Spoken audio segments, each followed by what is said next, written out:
আসসালামু আলাইকুম প্রিয় দর্শক, আমরা বর্তমানে আছি কিসমত করিমপুরের যে ডাঁড়াটি জমাদার বাড়ি থেকে শুরু হয়ে যেটা আপনার কলেজ রোড পর্যন্ত চলে গেছে, সেই ডাঁড়াটির মধ্যে আমরা আছি। আপনাদেরকে একটু দেখাই। এই ডাঁড়াটি দেখেন, এখানে সম্পূর্ণ একটা সময় মাটি ভরাট ছিল, এখানে কোনো দাঁড়ার কোনো নিশানাই ছিল না।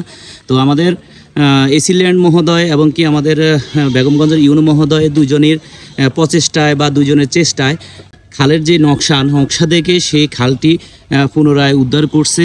আপনারা দেখতেছেন এখন এই যে এখানে সম্পূর্ণ মাটি দিয়ে এখানে ভরাট করা ছিল বা এখানে বিটি ছিল, এখানে টোটালি এখানে কবরস্থানও ছিল। আমাদের এক ভাই আছেন, উনি আমাদের এই স্বেচ্ছাসেবক হিসেবে আছে এই কাজের সাথে। তো ভাই, এখানে যে কাজটা করছেন, কাজের কি সমস্যা আপনারা ফেস করছেন?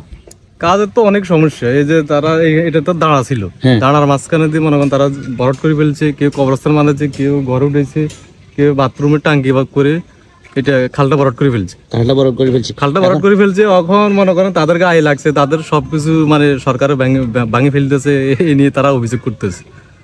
গ্যাসের যে লাইন, সেই লাইনের কারণে এখানে পুরোপুরি মাটিটা ক্লিয়ার করা যায় নাই।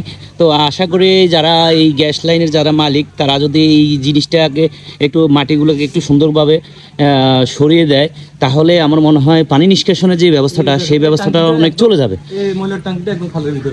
এখানে এই যে দেখতেছেন একটা ময়লার টাঙ্কি করছে সম্পূর্ণ খালের ভেতরে, সেটাও অলরেডি উঠে ফেলছে। তারপরে এখান দিয়ে এই যে আপনার লাল পতাকা দেখতেছেন, সেখানেও একটা গ্যাস লাইন ছিল। তবে মাটিগুলোকে সরাইতে অনেক কষ্ট হচ্ছে বা কষ্ট হয়েছে। আর আশা করি আপনারা যারা এলাকাবাসী আছেন, অবশ্যই আপনারা একটা লক্ষ্য রাখবেন যেন এই দাঁড়াটি যেন আগামীতে যেন ভরাট না হয়, বা এখানে মাটি টাটি পড়ে যেন এই দাঁড়াটি যেন ভরাট না হয়, সেদিকে আপনারা অবশ্যই লক্ষ্য রাখবেন। আপনারা দেখেন দর্শক, এখানেও একটা গ্যাসের লাইন। এই গ্যাসের লাইনের কারণে নিচের যে মাটিগুলো, সেগুলো হয়তো কমপ্লিট উঠাইতে পারে নাই।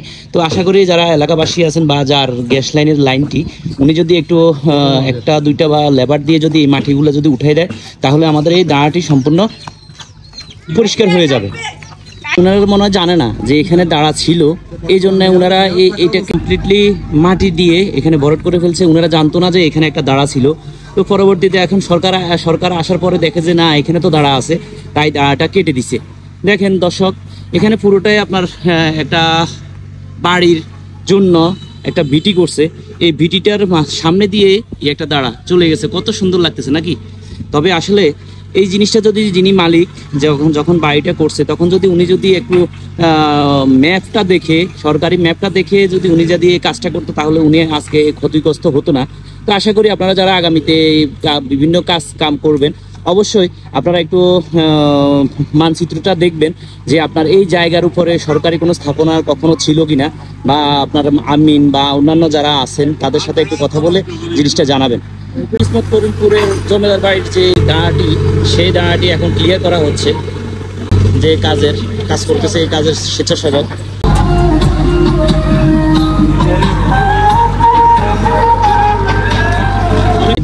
সেই দাঁড়াটিকে পুরোপুরি জীবন্ত একটা রূপ ধারণ করতেছে।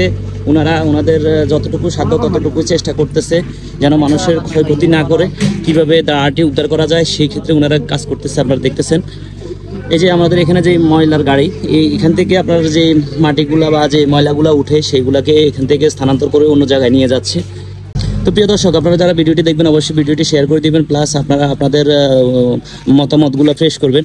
কিসমত করিমপুরে যে কাজগুলো হচ্ছে বা পুরো নোয়াখালীতে যে কাজগুলো হচ্ছে, সেগুলো আসলে আপনাদের কাছে কেমন লাগতেছে, সেই জন্য আপনারা অবশ্যই আপনাদের মন্তব্যগুলো ফ্রেশ করবেন। আসসালামু আলাইকুম রহমতুল্লাহি ওয়া বারাকাতুহু।